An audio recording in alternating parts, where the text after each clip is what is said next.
गुजरात में विधानसभा चुनाव से पहले राजनीतिक सरगर्मियां तेज होती दिख रही हैं। इसी को लेकर कांग्रेस के राष्ट्रीय प्रवक्ता पवन खेड़ा ने वक्तव्य जारी किया है, जिसमें उन्होंने बताया कि गुजरात सरकार की तरफ से दुष्कर्म और हत्या के 11 अभियुक्तों के क्षमा और रिहाई देने के मामले में कुछ नए तथ्य सामने आए हैं।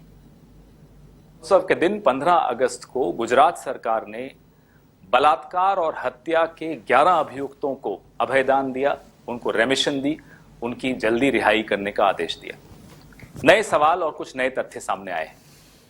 तथ्य नंबर 1, गुजरात सरकार यह दावा करती है कि यह रिहाई माननीय सर्वोच्च न्यायालय के आदेश पर हुई है, जबकि सच यह है सर्वोच्च न्यायालय ने गुजरात सरकार को 3 महीने के अंदर निर्णय लेने के लिए आदेश दिया था।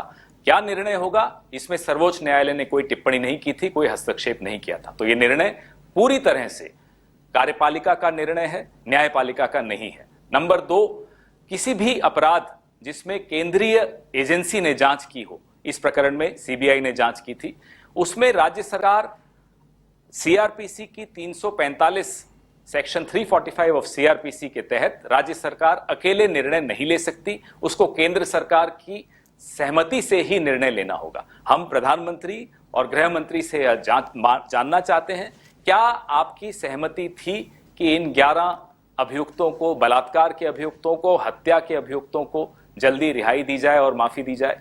और अगर नहीं थी तो हम यह जानना चाहते हैं कि आप गुजरात की अपनी भाजपा सरकार के खिलाफ क्या कानूनी कार्रवाई करने जा रहे हैं।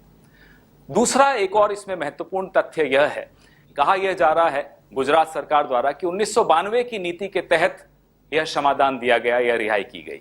सच यह है कि 8 मई 2013 को 1992 की यह नीति समाप्त कर दी गई थी, गुजरात सरकार के एक शासनादेश द्वारा समाप्त की गई थी। उस वक्त गुजरात के मुख्यमंत्री नरेंद्र मोदी स्वयं थे। तो ऐसी नीति जो है ही नहीं, उसके तहत आप किसी को माफी कैसे दे सकते हैं, किसी की रिहाई कैसे कर सकते हैं? वो झूठ है, यह अपने आप में एक गैर कानूनी बात है। और अगर 2014 के नीति के तहत की गई है, तो 2014 की नीति में जो हत्यारे हैं, जिन्होंने बलात्कार किया है या सामूहिक बलात्कार किया है, वह बिल्कुल इस तरह की नीति में माफी उनको नहीं मिल सकती, उनकी जल्दी रिहाई नहीं हो सकती। ये तमाम सवाल हैं जिनका जवाब नरेंद्र मोदी जी को और अमित शाह, दोनों गुजरात के हैं, दोनों को सामने आकर इनके जवाब देने